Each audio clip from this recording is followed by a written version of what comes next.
कहते हैं जब दुनिया की हर राह बंद हो जाती है तभी एक दरबार खुलता है, सांवरिया सेठ का। और सेठ जी के दरबार में लगाई गई एक छोटी सी अर्जी बंद किस्मत की तिजोरी खोल देती है। लाखों भक्तों ने इस एक विधि से नौकरी, धन, विवाह और अपने रुके हुए सभी काम पूरे कराए हैं। आज मैं आपको वह दिव्य और सिद्ध तरीका बताने जा रही हूँ जिससे लाखों भक्तों की मनोकामनाएं पूरी हुई है। श्री राधे राधे राधे, श्री कृष्ण की है राधे। मेरे सांवले सलोने श्री सांवलिया सेठ की सदा ही जय। सांवलिया सेठ के सभी भक्तों को मेरा प्रणाम। राजस्थान के चित्तौड़गढ़ में बसे सांवलिया सेठ का दरबार सिर्फ एक मंदिर नहीं, एक जीवित चमत्कार है।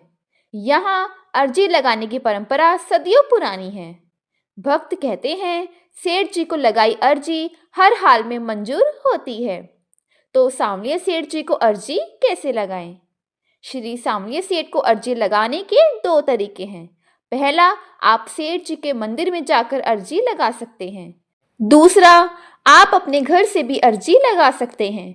तो मैं आपको दोनों ही तरीके बताने जा रही हूँ। कृपया ध्यान दें और विधि पूर्वक करने का प्रयास करें।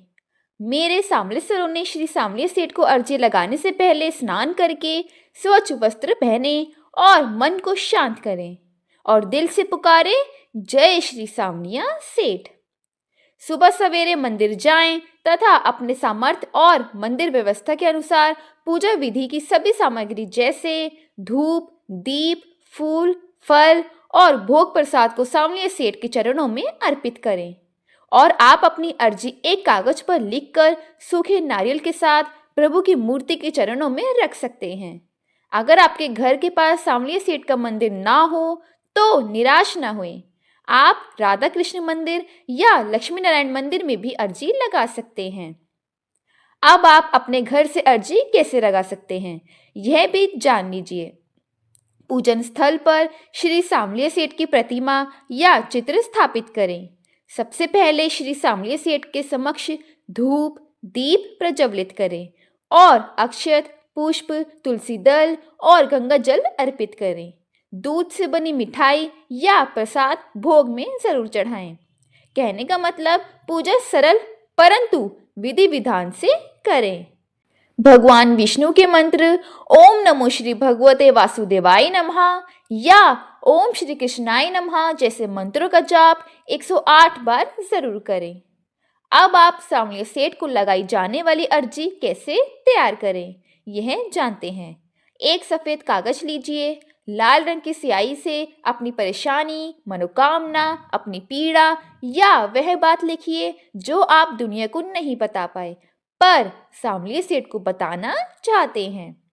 यहाँ भाषा महत्वपूर्ण नहीं, बस दिल से निकली होनी चाहिए। अब एक सूखा नारियल ले, उस पर स्वास्तिक बनाएं। लिखी हुई अर्जी को नारियल के साथ लाल कपड़े या लाल धागे यानी कलावा या मौली से बांध दें। इसे अपने घर के मंदिर में सेठ जी की तस्वीर के सामने रखें या सीधे सेठ जी के मंदिर जाकर उनके चरणों में अर्पित करें। उदाहरण के लिए आप इस तरह अर्जी लिख सकते हैं। जय श्री सांवलिया सेठ। हे सांवलिया सेठ महाराज, आपको कोटि कोटि प्रणाम। मैं आपका दास, अपना नाम लिखें। आपके दरबार में अर्जी लगाता हूँ। मेरे जीवन में चल रही सभी समस्याओं, अपनी समस्या लिखे का हल केवल आपकी कृपा से ही संभव है। हे सेठ, मुझे बुद्धि दें, मेरा मार्गदर्शन करें, मेरे और मेरे परिवार की रक्षा करें। मैं धर्म पथ पर चलते हुए श्रद्धा से सदैव आपका नाम जपता रहूंगा। मेरी यह अर्जी स्वीकार करें। जय सांवलिया सेठ।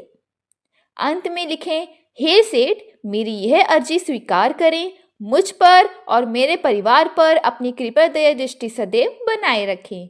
अर्जी में श्री सांवलिया सेठ और अपना नाम लिखना ना भूलें। मन्नत पूरी होने पर घर पर लगाई अर्जी और नारियल सांवलिया सेठ मंदिर जाकर सेठ के चरणों में अर्पित करें।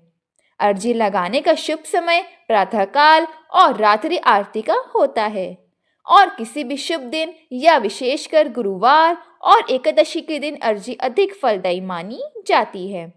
अर्जी के साथ आप श्रद्धा के अनुसार 21, 51 या 101 रुपये भी रख सकते हैं। और जब मनोकामना पूरी हो जाए तब सांवलिया सेठ के दरबार में जाकर धन्यवाद जरूर दें। कहा जाता है जब भक्त इस अर्जी को सच्चे मन से लगाता है तो सेठ खुद उसके मार्ग की बाधाएं काटते हैं, रास्ते खोलते हैं और संकट हर लेते हैं। बस धन्यवाद करना ना भूलें। याद रखें, अर्जी की शक्ति कागज में नहीं, आपके विश्वास में है और सेठ जी अपने भक्तों के विश्वास को कभी टूटने नहीं देते। इस प्रकार श्रद्धा, विश्वास और सच्चे भाव से लगाई गई अर्जी सांवलिया सेठ अवश्य स्वीकार करते हैं और भक्त की हर कठिनाई को दूर कर देते हैं।